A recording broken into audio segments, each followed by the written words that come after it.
Hey everybody, welcome to Sports Frenzy's Weekend Edition. I am the maestro, Kevin Crane. I'm the conquistador, Dave Height. This will hit on the 26th of June, 2021.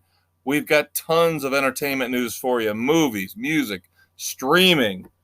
Dave's got a surprise or two. I've got a surprise or two, as always. So, life is good. Let's get right into it. And of course, I'm going to start off complaining about the entertainment industry. Complaining? Yeah. No. Really? Yeah, I know. Shocking. Unbelievable. Mr. Mello complaining about something. Are we getting another rant like we did earlier? All I want to know is, last week I told everybody the second coming of rock and roll greatness was Mammoth WVH. Did I not? You did, and I fully concurred that it was a brilliant album. Because you and I are two of maybe the 10 people in the world that actually are smart and intelligent. And enjoy rock and roll? Yes. Well, for some reason, everybody's celebrating. Mammoth WVH debuted on the top 200 Billboard album chart at number 12. I don't see this as cause for celebration, but everybody else does. Wolfie loves it. You know, everybody's going, oh, this is great, because they were number one on the rock albums chart, and they were number one on a couple other ancillary charts. Here's what will tell you how corrupt Billboard has become. So Mammoth WVH is number 12 on the Billboard top 200 album charts. Yet somehow, it was number 2 in album sales. So, tell me, Uncle Kev, how does that happen? We've talked about this, Dave. We know that now Billboard has become so corrupted that if you listen to a certain number of songs off an album from an artist, it counts as an album sale. Absolute on the crap. top 200. On the top 200. Absolute crap. Mammoth WVH is number 2 in pure album sales. And isn't that what this top 200 should be? But it dropped out of the top 10 on the overall album chart because it didn't get enough Spotify plays. And why is it just Spotify? Are they owned by Billboard? Does Billboard own Spotify? It's all a clusterfuck. And it gets better. Why isn't YouTube plays included? Because I'm done with all of it. I am officially done with all of it now. Now they've offended me. And like I said, Wolfgang can celebrate this. Good for him. If he's happy with it, good for him. I'm not. It's not good enough. And now Rolling Stone is too cowardly to review the album. Rolling Stone is so scared that if they don't give it a positive review, which I'm sure they don't want to, which I'm sure they'd rather find some rap artist in the gutters of New York to give 5 stars to, they're scared to death that if they review Mammoth WVH and they don't give it a positive review, the backlash will be ridiculous, so they just don't review it. Now, when are you finally going to listen to me and stop even looking at Rolling Stone and Billboard? I told you I'm done. I'm done now. This was it. This was the breaking point. I have not read either of those in the last 20 years, and I have been much happier as a result. I will always defer to you with this. I defer to you on social media. You are so smart to not be on Facebook, to not be... Well, are you on Twitter or not? You told me you were on Twitter. I got a Twitter account for the express purpose to lambast the White Sox decision to hire Tony La Russa. You're not perfect. I put one tweet out there. You're not perfect, mister. I put one tweet out there because I was so pissed off, and I have not done anything with it since. Yes. And I told you this week again, Facebook bit me in the ass. One of my pretentious music snob friends is giving me a hard time because I made a joke about Jeff Bezos. Why you got to bring up politics just because you're not getting your stuff shipped to you on time? Because Amazon is crap for people who pre-order. They are not shipping as promised to Prime members who pre-order. Absolutely correct. Dave knows. I've whined and bitched and pissed and moaned to him now for months. And you're not the only one that I've heard this from. Pre-order, you're supposed to get preferential treatment. You've already paid for something 2 or 3 months ahead of time. All you're trying to do is lock in the best price. Right, and guarantee that you get it. On the release day. Ha! But I will... Well, no, it doesn't fly. I was going to say, I know that sometimes albums are delayed from the studios because they don't print them, but you've canceled orders and replaced it and gotten it the next day or 2 days later. So never mind what I was going to say there. That draws us into my review next week, and hopefully the Conquistador, he seemed interested, so he might join me in this review of the new Styx album, Crash of the Crown. I need another week to digest, but what he's talking about is the fact that I pre-ordered that album, that CD, 2 months before the release.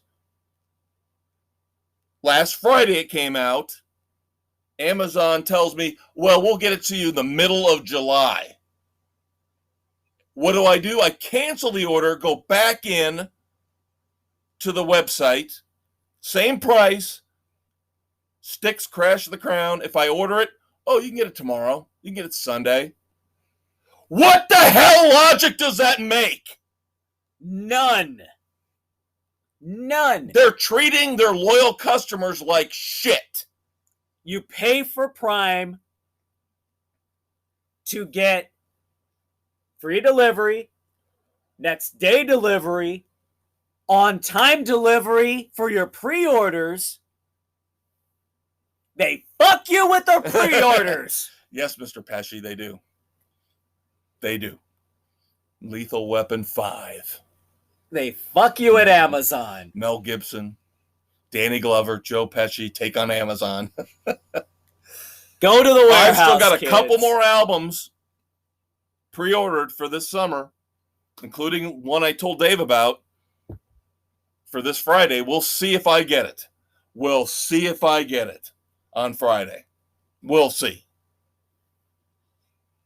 As I said, Crash of the Crown next week. Couple other music tidbits and we'll move on to streaming. New Journey single comes out on the 24th. Ooh. The Way We Used to Be. So it'll be interesting to see see the video, hear the song, now that they've revamped their lineup. Neil Sean says he feels more energized now that he's got younger people in. Of course, they notoriously fired longtime Journey members, Steve Smith and Ross Valerie. So we'll see. It'll be interesting. Yep. And of course, they're going out to not necessarily tour this year, but they've got some festival dates lined up. So good for them. It'll be intriguing to see. This is their first new album in how long? Oh, at least a decade. It's been at least a decade. Yeah. Yeah. And then, of course, I'm going to hold off on my dumbass, but this kind of ties into it. This will shock Dave. It will shock him to his core. Or not. All I'm going to say is a new Van Halen song. I guess it's been floating around the internet in some way, shape, or form, or clips of it have been. The Sammy era song, I Want Some Action, has resurfaced in its entirety. So it'll be interesting to see. We keep hearing promises from Wolfgang. Alex has been pretty quiet. Are we ever going to get that mammoth box set of unreleased material lurking in 5150? That's what I want to know. And how much control does Sammy have over this? And how much control did Eddie leave Wolfie? I think it's Wolfie and Alex. I think they've got the majority of the control. But if it's Sammy era stuff, I'm sure Sammy, as smart of a businessman as he is, I'm sure has damn near an equal part on it. yeah, we'll get to that later on. I'm not the biggest Sammy fan in the world right now. Let's put it that way. And I will tell you why when we get to the dumbasses of the week. But now we move on to television and streaming, and the Conquistador has got something he started watching. I do. I started watching on HBO Max a Maestro recommended show. Holy crap on a stick. I am 4 episodes into Perry Mason. Oh, okay, great. So And what do you think? I am thoroughly loving it. Okay, you're ahead of me by a little bit. A little bit. I think I'm just about done with 3. Matthew Rhys is brilliant. He's a great actor. He's an absolutely great actor. Loved him Now, in The Americans. I'm gonna confess something to you. And I've told you I'm to the point where I'm getting rid of HBO Max because of this crap they've pulled with the movies. Right. So I'm going to finish up Doom Patrol. I've got a week to go before I have to cancel I'm trying to get the boys. But if you hang on to it, then you got plenty of time. I'm getting rid of it, and I got to get rid of it before the end of June. So I'm going to finish up Doom Patrol. I actually knew I was going to do this. So what I did, I was thinking I might not get done with both Perry Mason and Doom Patrol. Prime Day sale. I got Perry Mason on Blu-ray for $10. There you go. So I'll save Perry Mason till I get it on Blu-ray, and then I'll jump back in on that, and you and I can review that here. When we finish about a month watching from now, it, maybe we'll give you our full-on review. But at this point, I'm thoroughly enjoying it. Now, I don't think it's the Perry Mason that old school people would. It's not the Perry Mason trial lawyer Raymond Burr. No. Right. It's a very cool private detective type of story. Almost like a Dashiell Hammett, Raymond Chandler type of thing. He is a down on his luck PI working for a lawyer. The dark 30s noir. Yep. Now I know, and Tatiana Maslany's in it from Orphan Black, and she's a very good actress. She plays this preacher's daughter who they put out there. Yep. And it's yes, I'm glad you like it. I'm very glad you like it. I am enjoying now, this if you one. just watch Animal Kingdom, for the love of God, I'll never bother you again. I'll get there. Season 5 starts July the 11th. Yeah. Oh, you're killing me with that one, Smalls. All right. I did watch a very short wrestling commentary here. I did watch WWE Hell in a Cell this past Sunday. Actually, I watched the replay on Monday. I didn't want to stay up for this. It was boring beyond belief. You know, Dave mentioned earlier about when will you learn? When will you be done with Billboard? When will you be done with Rolling Stone? Well, this might be it for me with WWE. This was so dull. So, number one, it was supposed to be this huge red cage. I thought every match was supposed to be in this cage. Yeah, you would think by the title of it. Only the first match and the last match were in the cage. Then what the hell is the point? And all the other matches were boring and dull. No titles change hands. And then they decide, this is what I find really underhanded. If people had actually been shelling out $30-$40 for it instead of, Peacock Premium, which is next to nothing. Yeah. They took one of the headline matches and moved it to free TV on Friday night on SmackDown. What the hell? So, I don't know if this Peacock model they're using now, this is what they're going to do. I don't know where it's going to go in the future. I think I've got one more. I think the Money in the Bank pay-per-view. I think I get that, and then I cancel. And then I go back to Netflix. So I'm not, it won't break my heart, believe me, kids. And I know I shouldn't be watching wrestling. It's like I give up video games. I haven't played video games, but I've been watching wrestling.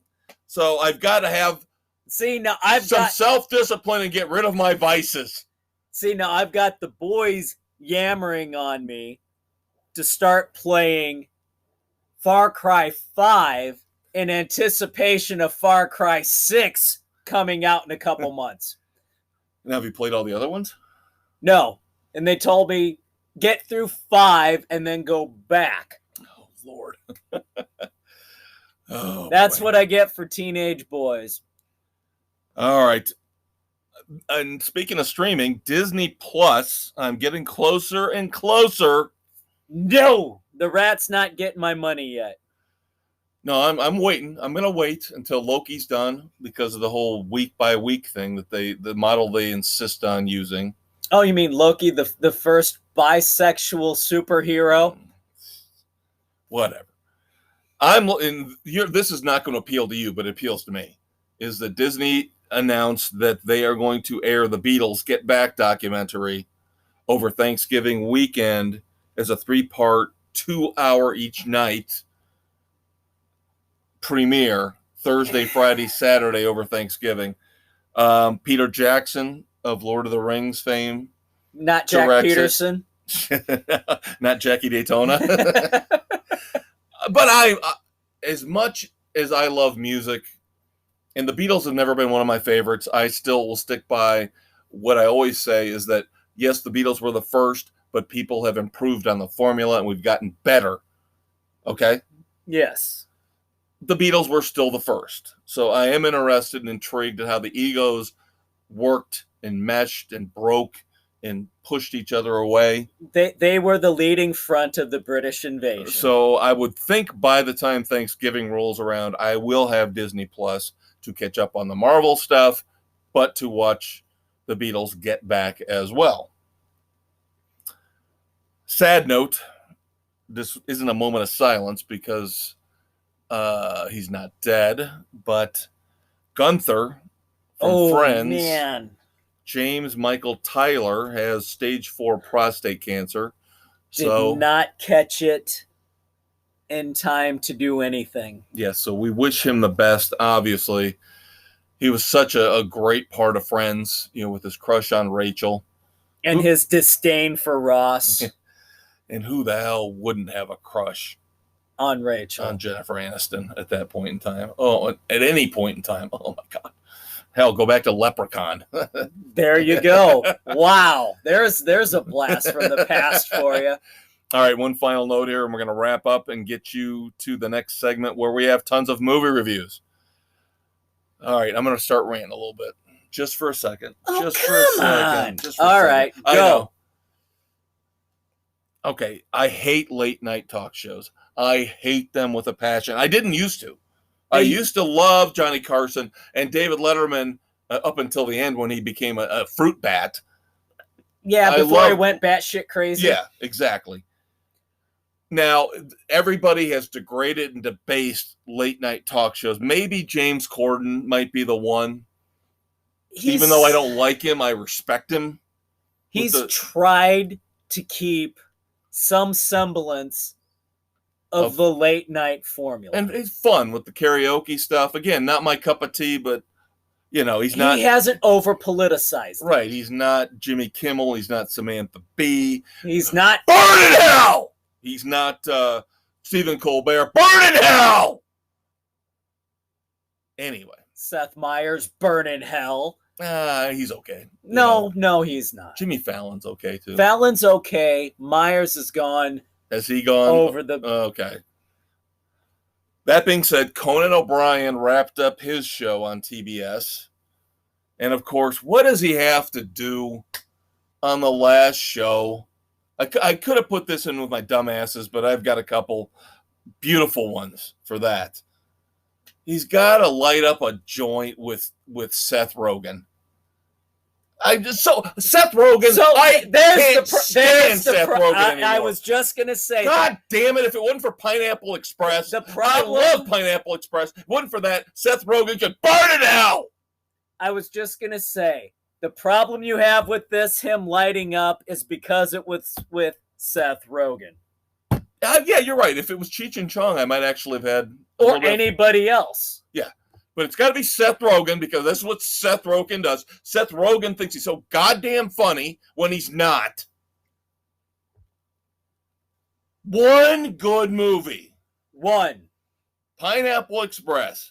And I still think a lot of that was Danny McBride. Yep. And he had his moment as Dirty Randy in the league. Oh, that's but true. Yeah. That was a character he played very well. Yeah. But he had Rafi as his opposite. You got me on that. I cannot, anything with the league, I cannot denigrate. He was in the league.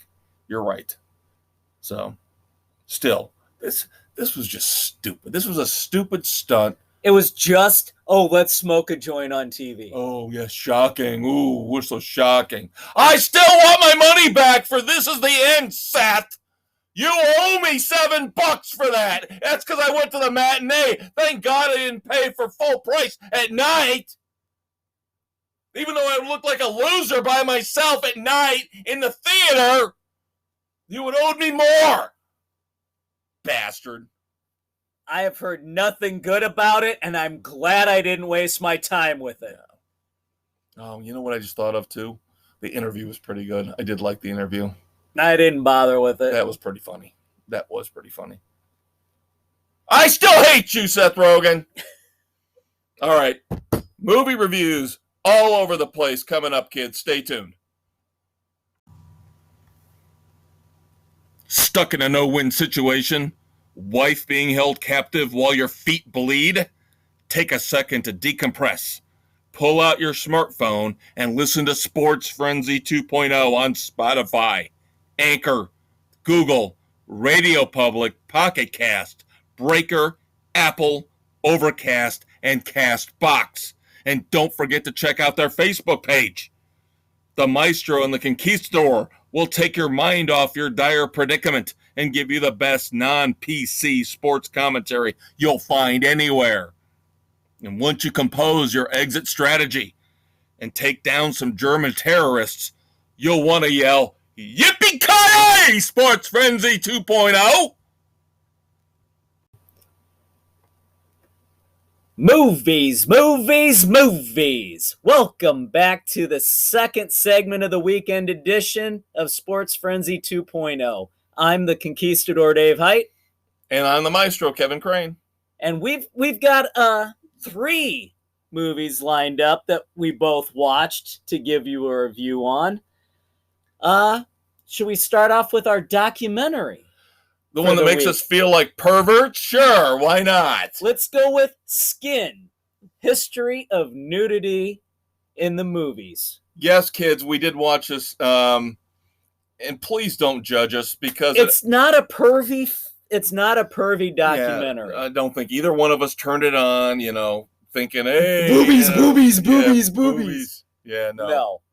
This is a serious documentary. It was interesting beyond belief.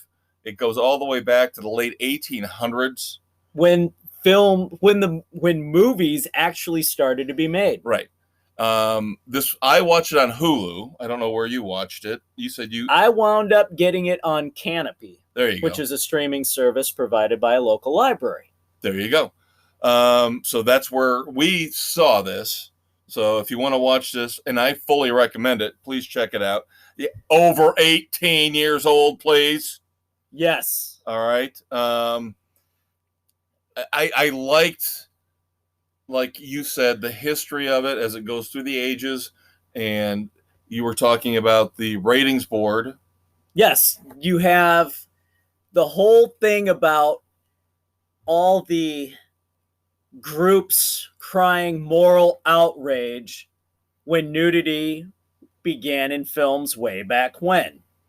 And so you had the whole thing, you can't have it gratuitous or it wasn't allowed. But if it was artistic, It was fine. So early on, you couldn't have your actors or actresses moving and it be allowed. But if you showed still frames and poses, it was artistic and fine. Right. And then Hollywood debauchery became rampant, and you had the whole beginnings of the rating systems come in. And how they would skirt the rating system. It was so easy to get around everything. And going all the way up to modern day, you had the beginnings of G, PG, PG-13, R, X, XXX, NC-17. Right, all and of that. Wasn't there an issue with the fact they never copyrighted the rating X? They did not, and that came about in the 60s. And so that's when the porn industry basically usurped that rating.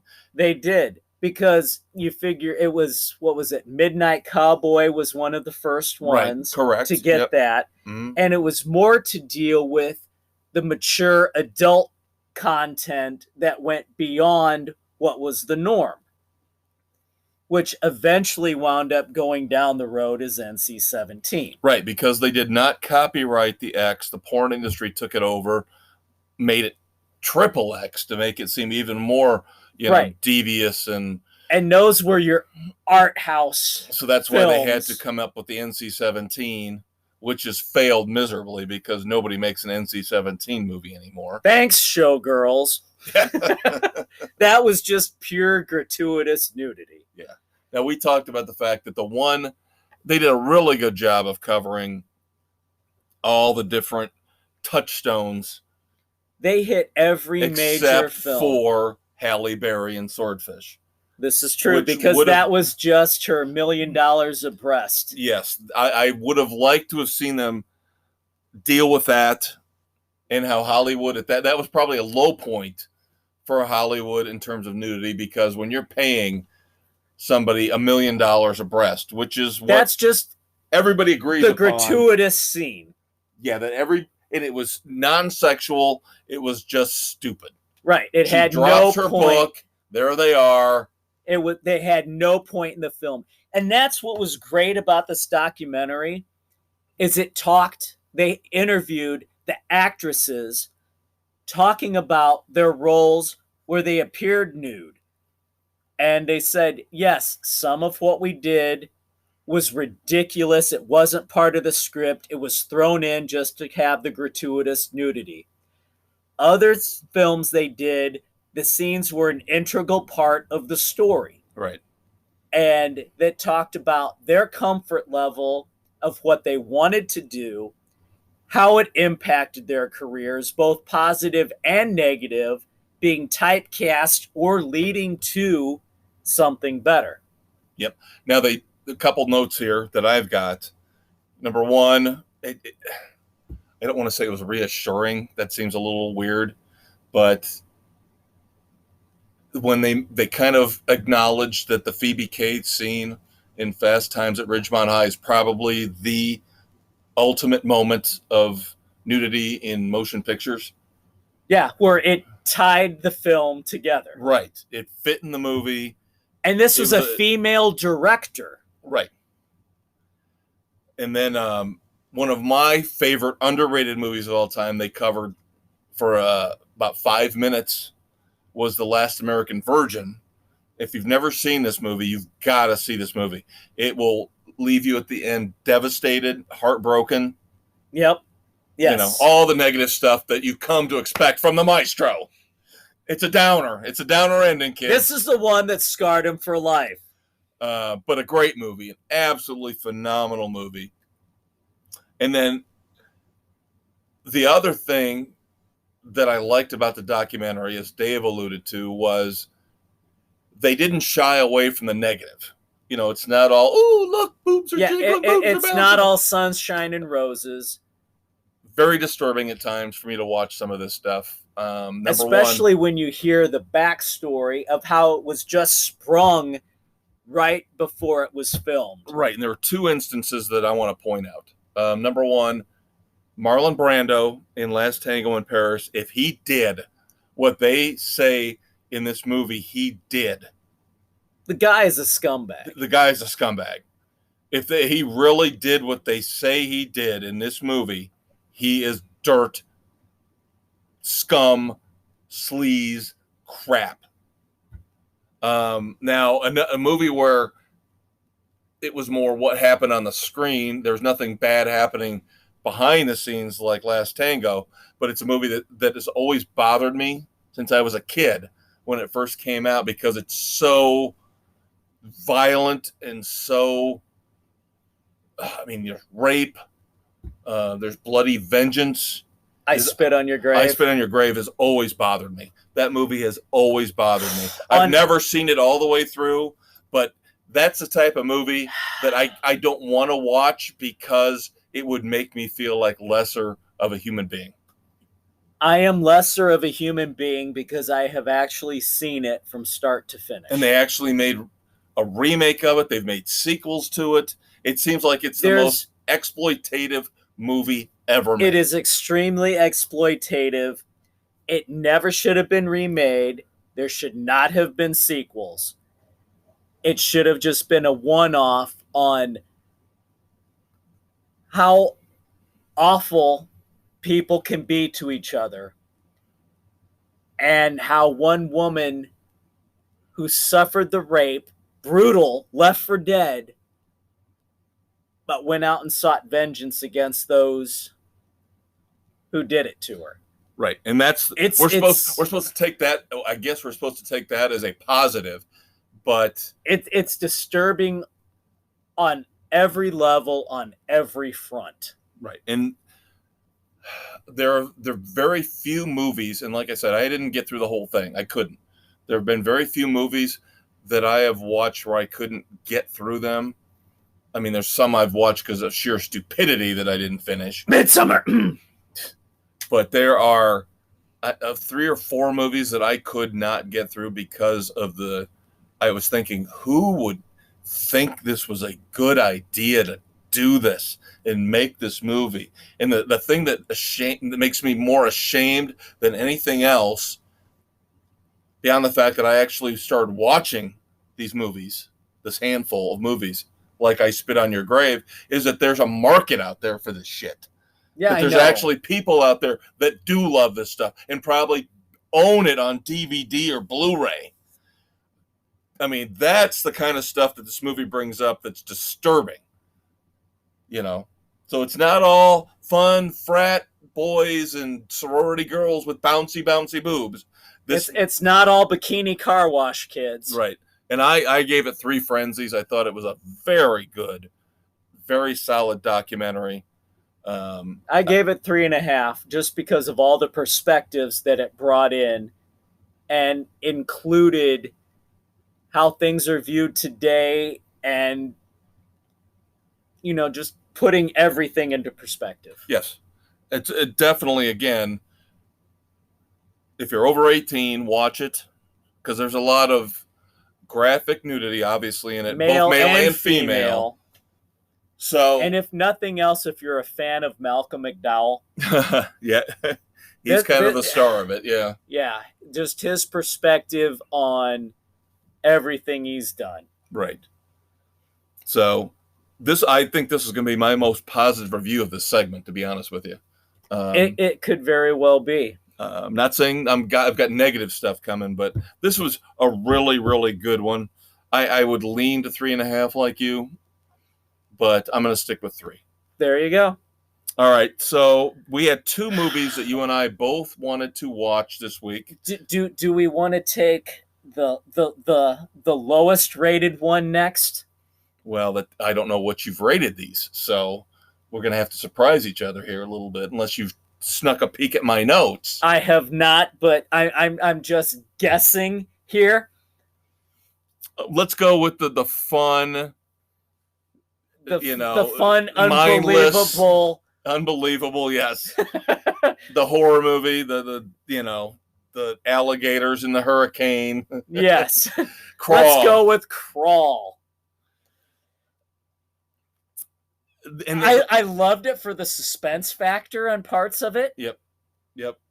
It had a good flow to it. Yep. She should have been dead. They both should have been dead. Well, that's true. Yeah. Dad and daughter. Both should have bled out quickly. Yes. Both I agree. That was my limbs problem should with have it. been ripped off. There's no way in hell with his compound fractured leg that he should have been moving at all. Yeah. And yeah, we won't spoil. We'll try not to spoil this for you. But again, daughter goes to try to find her father in the middle of a hurricane in Florida. Finds him injured in the basement of the family crawl home. Space. I don't even think that was a basement. No, was it? It's more of a crawl space, yeah.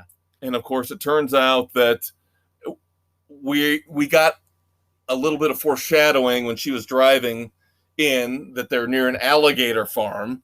Warning. I'm not spoiling anything. This is 5 minutes into the movie. But of course, they're alligators now. They've accessed this sub-basement, this crawl space through a pipe. A drain pipe. A drain pipe. And so I'm sorry, who has a drain pipe that damn big in your house?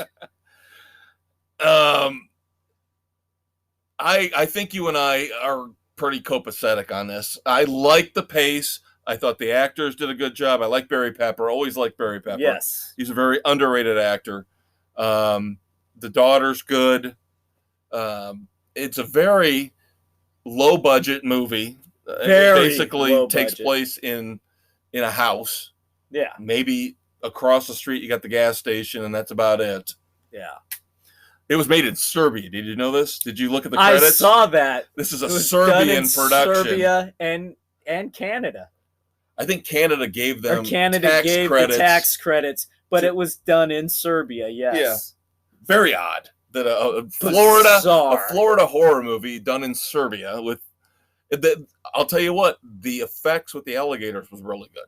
They did a really nice job with those. But yeah, I'm with the Conquistador here. I'm sorry. I'm sorry, you're gonna bleed out, or Both you're of gonna them. lose Both a of limb. them. Father and daughter should have been dead. You know. Yeah. And I had problems. It had the typical horror movie logic too, where I was screaming at them, literally screaming at them, "Get upstairs! What the hell are you doing? Get upstairs!" Yeah. And they're doing everything possible to not get upstairs. And then they make up the thing about the levees. Now, I don't know about Florida. I know if this was in New Orleans, that would make sense. But that's what I was like, are there really levees in Florida? No, there are no levees in Florida. You live there, for crying out loud. Yeah, but I didn't live on the coast. I don't know if there are levees on the coast. I've driven across Florida. I have never seen a levee. There are levees in Florida. Louisiana. They're not. My understanding is there's no levees in Florida, but I don't know for sure. Now, unless they're all around the frickin' alligator farms, I don't know. That being said, with all the criticisms Dave and I agreed on, I'm still going to give it 2.5. I'm giving it 2. Okay, I'm going to go 2.5. I was going back and forth, 2.5. I want to give it 2.5 because the effort was very positive. The effort was very good. And that's why I gave it 2. You want to go lower? No, I couldn't go lower. It was a solid 2. It was It was your well unbelievable done in terms horror of flick. visuals. Right. Well done. It was well done in terms of visuals. I like the premise. Again, I agree with you that the main character should have been dead a couple times over. You had the bites that suddenly didn't impact them at all. I know. I'm not going to argue with you on that because you're 100% right. That was my main criticism is especially the daughter. Yes. The daughter, I'm like, what is she, Supergirl? Exactly. You know, leg, 2 arms, both arms, legs should be gone. Pretty much, Sorry. yes. Not trying to spoil it, but deal with it. That's how I got to criticize it along with Dave. That was the problem I had. Both arms, leg, gone on her. and the dad should have been found dead. Yeah, I agree with you on that too. All right, so again, I'll be a little bit more lenient. I'll give it 2.5. I'm going to. Because I look at it like last week with the transporter refueled. I just wanted to have a fun time for an hour and a half. And you know, for a horror movie in this day and age that we have now, it was one of the better ones we've seen. Yeah. So, there you go. You want to take this one, the last one of the three? Dr. Sleep. Yeah. Danny Torrance from The Shining makes his return to the Overlook Hotel in the end. 2.5 hours could have been wrapped up in an hour 40. Yeah. It's basically a Stephen King book which rambles on and on into movie format, which droned on and on. Yeah. It was... Yeah, I can't argue with that. And this is the thing. Stephen King, I have my problems with Stephen King. As a person, I don't like Stephen King. I don't. There are parts of him. I know he's an old school rock and roll guy like us. And in many ways, he probably fit in right here on the podcast. He's a pretentious writer. But in other ways, he's a pretentious douchebag. Damn verbose. I've read half of everything his books. He does is brilliant beyond belief. The problem is he's so blind to his own repetitiveness. Everything he does now is repetitive. Most of it had been drug and alcohol fueled droning. Right. Well, his best stuff came from that. When he was working at the laundromat and he was doing cocaine and drinking a case of beer a night, that's where we got all his great books from. But they still drone on and on. He is like Tom Clancy. He goes into too much detail. For no reason. Now, I did not read Dr. Sleep. I have not read it either. I did not read The Shining either. Neither did I. But it was... There was a lot... The filmmakers, I don't know how much input he had on this, because he did not, from what the credits say, he did not participate in the screenplay.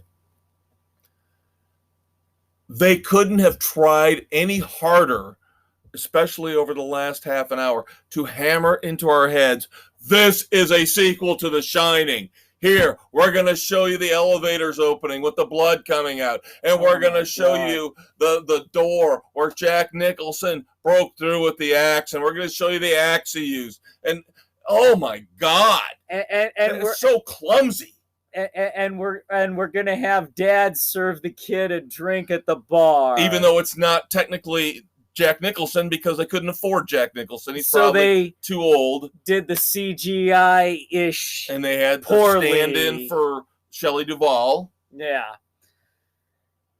Yeah, that's about how I feel about it too. I watched it late at night. I fell asleep twice during it and had to rewind to be able 20 minutes each time to catch back up, so it took me a hell of a lot longer than it should have. Now, that being said, I will say... It was well done. It was well acted. That's what I was going to say. The acting, I'm not going to rip on the acting because I thought Ewan McGregor did a pretty good job. A little bit, seemed a little bit understated, but I could deal with that. Rebecca Ferguson, I just love. Oh my God, she is hot. Oh my God. Yeah, sorry, kids. Yes, but Rebecca Ferguson. Rose the Hat was yes very, very, very appealing to the eyes. Yes. So yeah, it was interesting to a point, but again, it almost insulted my intelligence with the whole, and then Rose the Hat is in that maze. And it's like, oh, Jesus God. How many more references do you have to badger us with and hit over? We get it. Yeah, it's The Shining. We get it. Once they get to the Overlook, it's just like, Jesus God. Just end it. Yeah. Red rum. Yes, we get it. Red rum. We see red rum 2 or 3 times. Yes, we get it. Now, see, I watched The Outsider on HBO from about 1.5 years ago. That to me was the last great thing I've seen Stephen King do. And I don't know how much of it is his book. I don't know how much of it is the people that put the show together. Yeah. You've got HBO Max. I would recommend Outsider. it. Very All good. right. Very good. I think it's 10 episodes. Yeah, but this is just, I don't know, by the numbers, paint by the numbers Stephen King to me. It was. And here's something else I noticed that kind of disturbs me about Stephen King. I mentioned earlier he gets kind of repetitive.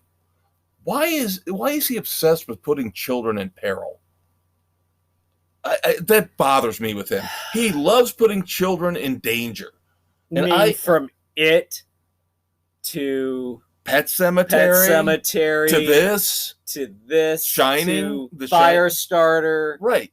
He seems obsessed with putting kids in danger, and I don't know if I like that anymore. Maybe that's why I like The Outsider. The Outsider, for the most part, from what I remember, stays away from the kids. It's all adults. Maybe that's why I liked it more. I was dealing with adults dealing with evil, not kids. And I am not comfortable with kids being in danger. I don't like it. And I begin to wonder about Stephen King and why this seems to be an obsession with him, that he's always got kids in danger. Maybe he was traumatized that much as a kid and is trying to work through things. I thought by all accounts he had a great childhood. I don't know. I'm just throwing it out there. I know. But Stephen King's always going to be hit and miss with me. You know, I haven't watched the new version of The Stand. I don't know if I ever will. Probably especially won't. Since Whoopi Goldberg's in it. Yay. But hey, we've lived through major falls right now. Yeah, I know it's Captain Trips, but I like to call it Major Falls. So there you go. All right, a couple little tidbits on the movie. What's your review?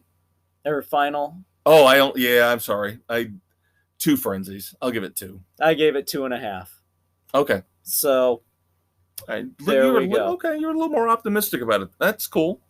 So we flip-flopped on Crawl and Sleep. Yep. So there you go. I like Crawl a little bit more than you, and you like Dr. Sleep.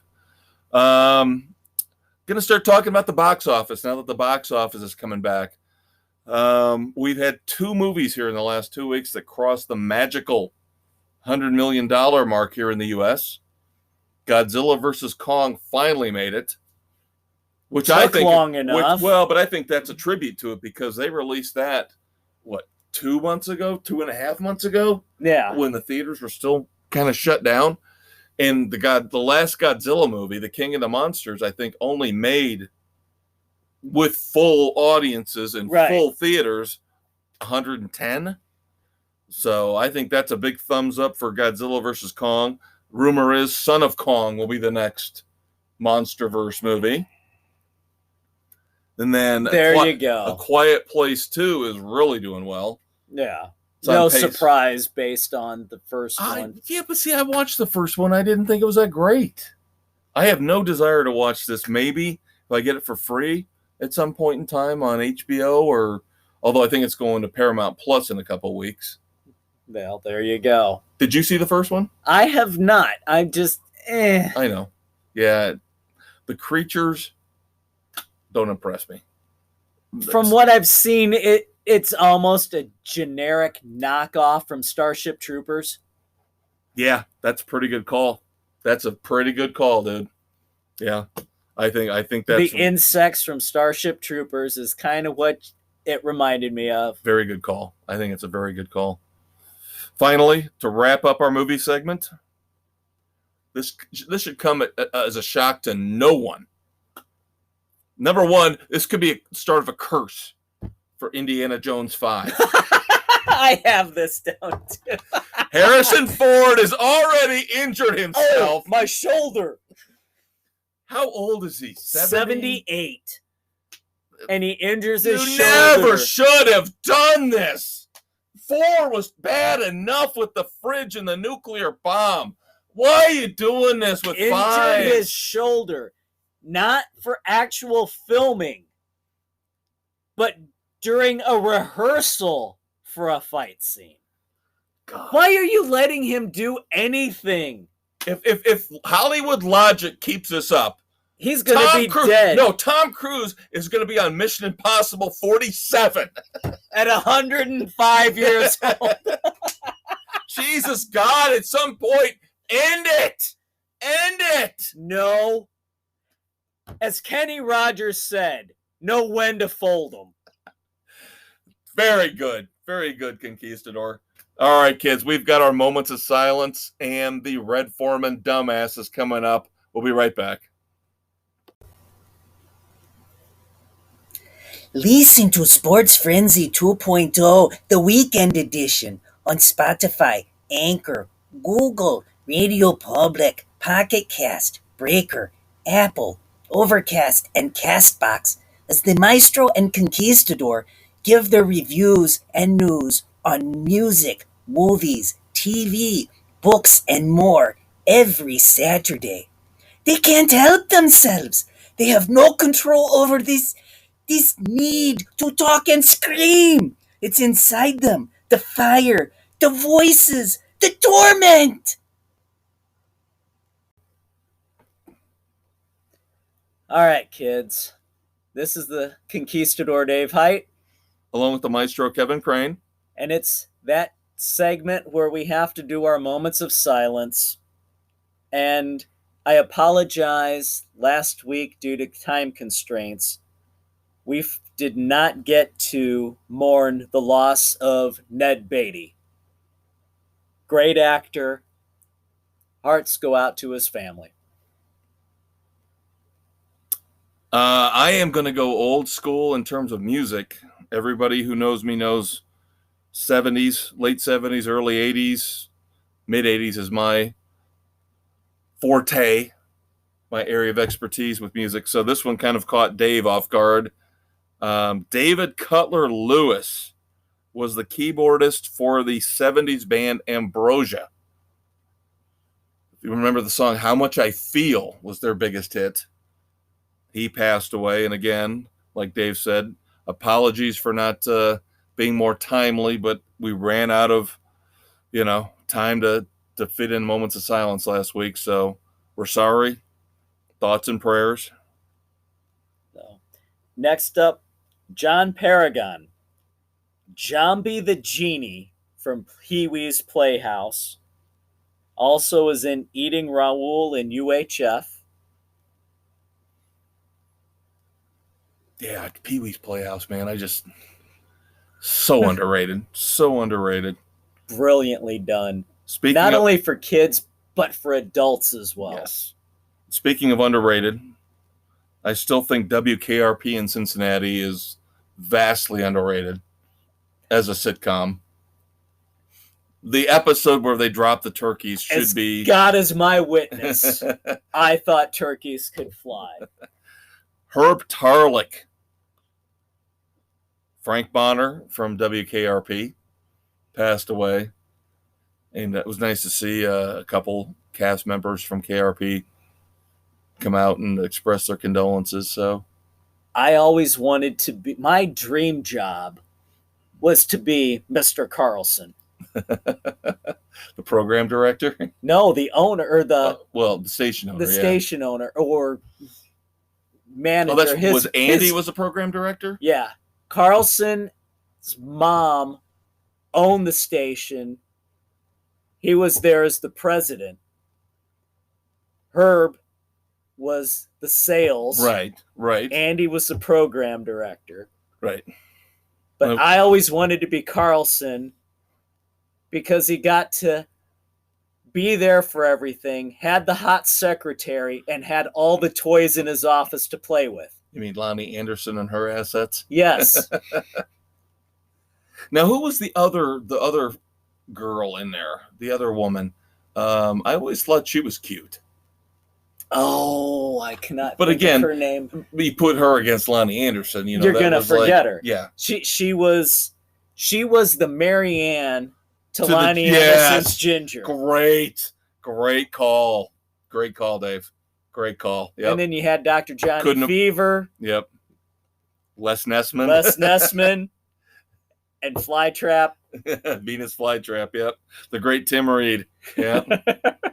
Who, of course, was on that 70s show as well. So. Yep. Oh, my God. Now I want to go and watch. WKRP. I do not know if that's on anywhere. I know, that's the thing. I'll have to check because TV Land has a lot of good old stuff, but usually they only go back to the 80s and the 90s. Yeah, They've got King of Queens, they've got Raymond, they've got Golden Girls. They're moving too far. I'm wondering if up. anybody's got WKRP on there right now, so I can just pick that up on the DVR. Yeah, that would be cool. Good Very stuff. Cool. Yes. One of my favorite shows. All right, we do our 180, our pivot.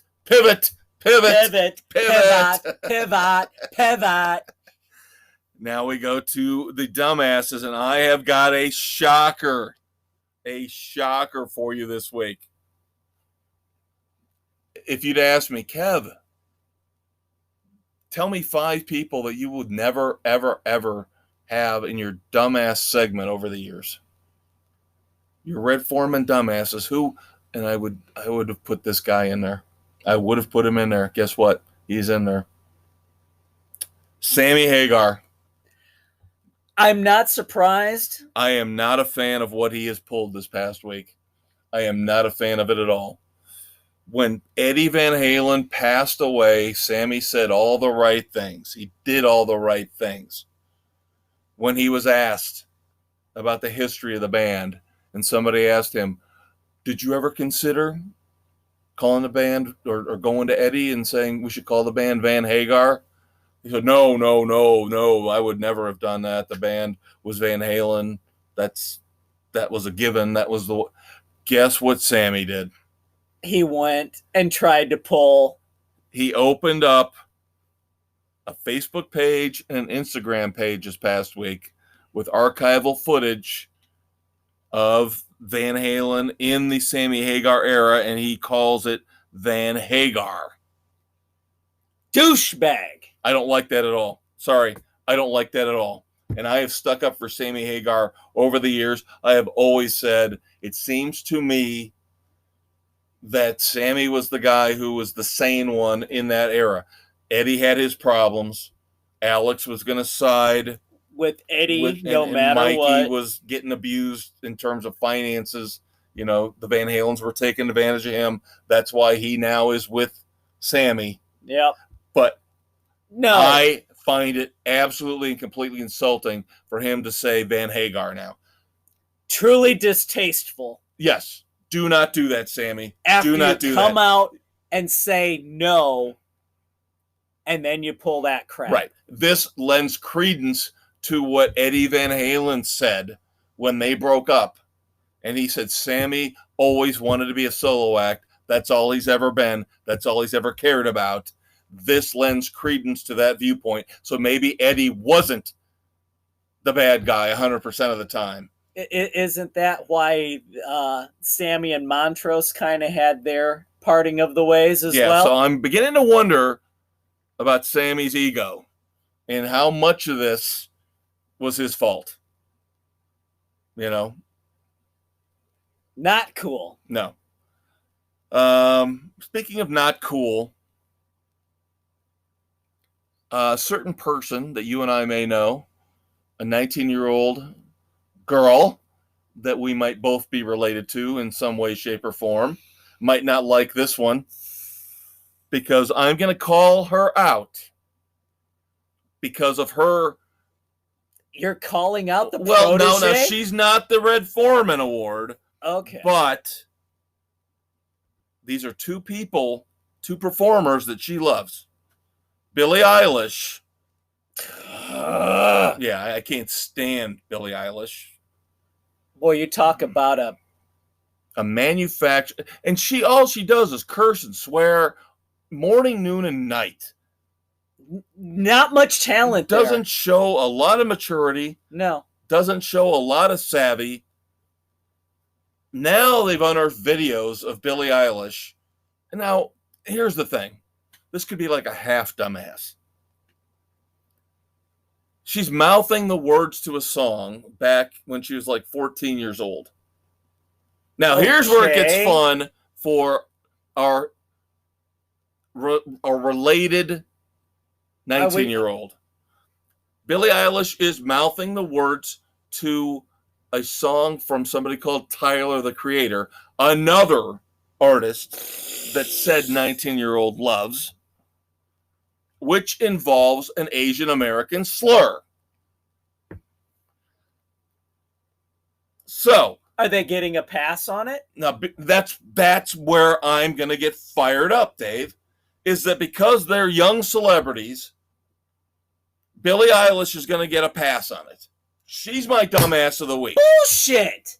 And I get tired of it. Dave Grohl loves her. Dave Grohl hangs out with her at award shows. Why? Why don't you, if she doesn't have parental influence, if she doesn't have anybody in her life that can tell her to stop acting like an idiot, Grohl, I know you better. I know you're better. I know you're a decent man. Get in there and tell her, hey, F-bomb every once in a while is okay. But not constant. Yeah, not F this, F that, F this. And now it's starting to come out that she was so insensitive, she didn't realize she was mouthing the words to a song with a racial slur in it. Again, I'm not going to give her a full dumbass for this, but still, how about you we talked about this in the regular Sports Frenzy this week. Have a little bit of awareness of your surroundings. Have a little bit of awareness of the world around you, and don't be a dumbass. No, I don't have a problem with her per se for lip syncing this. It goes back to the whole cancel culture, not calling her out for it and giving her a pass. What makes her so special to be able to get away with this when nobody else is able to get away with it? It's because Hollywood protects their own. Hollywood will always protect their own unless they do something so egregious like Kevin Spacey, like Harvey Weinstein. You have to literally, physically, sexually abuse people before cancel culture. How many people have said insensitive things and have had to backtrack and have been called on the carpet by social media? Why does she get the pass on this? Oh, she apologized, Dave. So does everybody else, but that doesn't mean jack shit. I agree with you. I do. And what about Tyler, the Creator, who put the song out to begin with? Where does he get a pass? Last time I checked, like I said, he's appealing to the younger people. They love him. Yet he's the one that actually wrote the song that's got the insensitive remarks in it. So why do these two get away with it when nobody else can? It's a quandary, isn't it? A conundrum. How about they're all fucking dumbasses? I agree. All right. I have to call out the Arrow, Steve Amell. Got escorted off a flight because he was arguing with his wife after being told repeatedly to calm down and be quiet. He kept going, raising his voice. Claims he was reasonable and walked off, that he wasn't drunk. Every other account, he was drunk and belligerent. Dude, you're on a freaking flight with your wife. You need to be calm. There's no excuse for this. Complete dumbass move. You know, and the sad thing is, he is probably set for life because every Comic-Con in the country, every comic book cosplay convention will be more than happy to shell out $5,000-$10,000 to have him appear. Not only because of Arrow, but Teenage Mutant Ninja Turtles as well. Yeah. Casey Jones, right? Yes. Yeah. Absolutely right. But again, this is what we're talking about. It's a pattern. The celebrities will always self-destruct, and then we have to apologize for them. We have to forgive them. We have to let them get more chances than any of us in normal society would ever get. Bullshit. I want them to suffer as much as we have to suffer if we transgress, if we break the law. When's the San Andreas fault finally going to let go? I'm telling you, not soon enough. Not soon enough. Just a question. Speaking of which, for my final dumbass, let's go back out to Hollywood. Let's. PC madness run amok. Only when it suits them. You going Joy Behar for her stupid ass comment on The View? No, I'm going with the Emmys. Oh. The Emmys have decided now that actor and actress, those two terms, are really sexist. You can't have those anymore. So performers? Now everybody can submit, if they so choose, to be addressed as a performer. But here's my question, Dave, and they did not address this in the story that I was reading. Did they undress it?